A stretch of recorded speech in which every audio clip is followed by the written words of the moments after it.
Assalamualaikum warahmatullahi wabarakatuh. Innal hamdalillah nahmaduhu wa nasta'inuhu wa nastaghfiruh wa na'udzu billahi min shururi anfusina wa min sayyiati a'malina may yahdihillahu fala mudilla lahu wa may yudlil fala hadiya lahu. Asyhadu an la ilaha illallah wa asyhadu anna Muhammadar Rasulullah. Allahumma shalli ala sayyidina Muhammad wa ala ali sayyidina Muhammad. Amma ba'du. Pada yang terhormat dosen pengampu mata kuliah penulisan berita dan artikel yakni Al-Mukarram Bapak Dr. Adi Kusuma MSI, yang semoga beliau selalu diberikan kesehatan jasmani maupun rohaninya, selalu diberikan kemudahan, kelancaran segala aktivitasnya, dan tak lupa juga kepada kita semua yang selalu diberikan kesehatan, kelancaran, dan kemudahan dalam segi aktivitasnya. Pertama-tama dan yang paling utama, marilah kita panjatkan rasa puja dan syukur kita kehadirat Allah Subhanahu wa Ta'ala yang telah memberikan kita rahmat serta karunia-Nya dan telah memberikan nikmat ya, sehingga kita bisa melaksanakan kegiatan-kegiatan dengan lancar tanpa ada kendala suatu apapun. Amin ya Allah ya Rabbal Alamin.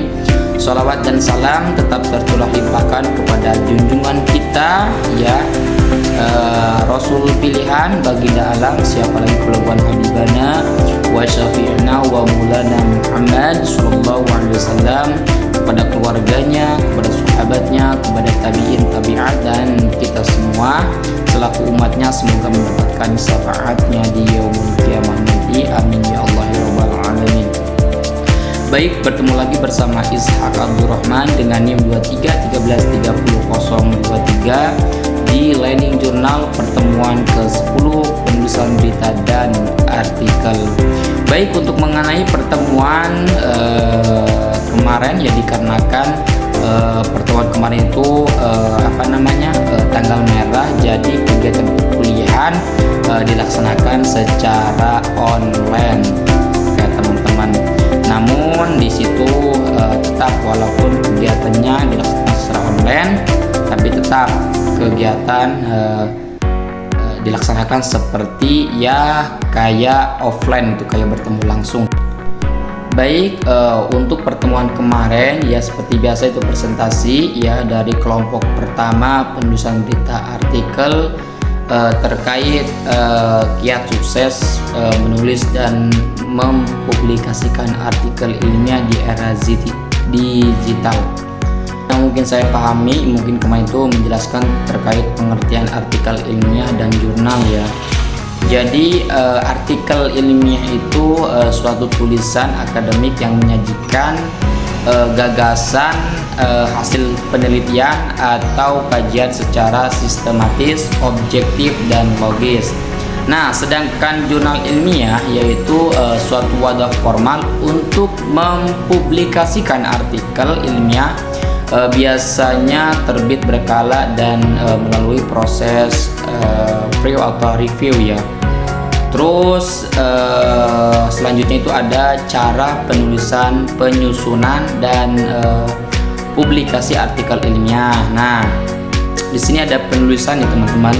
Jadi mengikuti struktur ya imrat atau pendahuluan, metode, hasil, dan pembahasan itu menggunakan bahasa ilmiah dan rujukan yang relevan. Untuk penyusunannya dimulai dari pemilihan topik, kajian, pustaka, perumusan masalah, hingga kesimpulan dan saran. Nah, untuk publikasinya itu meliputi pemilihan jurnal yang tepat, terusan pengiriman naskah, review, revisi, hingga penerbitan. Nah, selanjutnya teman-teman ada tujuan penulisan dan publikasi artikel ilmiah.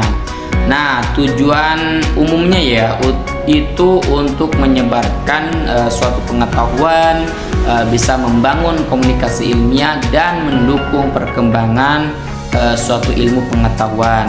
Nah, tujuan khususnya untuk apa? Untuk memenuhi tugas akademik, mendukung kenaikan jabatan, bisa memperoleh pengakuan ilmiah, dan memengaruhi kebijakan publik berbasis data. Nah, selanjutnya ada peran teknologi dalam publikasi artikel. Untuk penelusuran referensi ya teman-teman, itu menggunakan database ilmiah seperti Google Scholar atau Scopus dan DOAZ ya, DOAZ. Terusan untuk pengelolaan referensi itu menggunakan aplikasi seperti Mendeley atau Zotero. Terusan untuk penyutingan dan pengecekan plagiarisme itu memanfaatkan software seperti Turnitin dan sebagainya. Terus selain itu juga ada tantangan dan solusi dalam publikasi ilmiah ya. Pasti ada tantangannya teman-teman. Tantangannya apa? Biasanya kurangnya pemahaman teknis menulis ilmiah.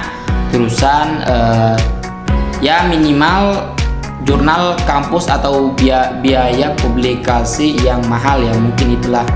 Terusan ada proses pre atau review lama dan tingkat penolakan tinggi. Terusan ada pelanggaran etika seperti plagiarisme dan duplikasi publikasi.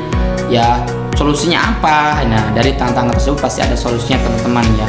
Yang pertama ada pelatihan dan pembimbingan oleh dosen. Nah, yang kedua ada pemanfaatan jurnal open access tanpa biaya gitu teman-teman. Terusan mengikuti panduan etika penulisan ilmiah dan manajemen waktu publikasi dengan baik. Nah, selain itu juga ada penjelasan ya terkait materi tadi juga ya, terkait materi yang bertema kiat sukses menulis dan mempublikasikan artikel ilmiah di era digital ini gitu. Di dalam dunia akademik teman-teman, artikel ilmiah dan jurnal itu memiliki kedudukan penting sebagai sarana utama penyebaran ilmu pengetahuan ya.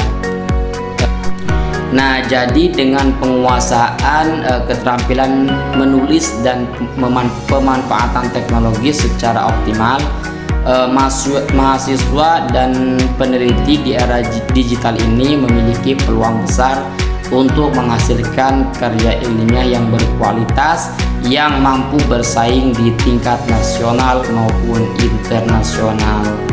Ya, mungkin hanya itu yang bisa saya sampaikan, yang bisa saya ulang kembali terkait materi yang disampaikan oleh kelompok pertama ya, walaupun dilaksanakan secara online. Ya, mungkin hanya itu yang bisa saya sampaikan, kurang lebihnya mohon maaf sekali lagi ya. Wallahul muwaffiq ila aqwamit thoriq. Wassalamualaikum warahmatullahi wabarakatuh. Sampai jumpa di Learning Journal selanjutnya. Dadah.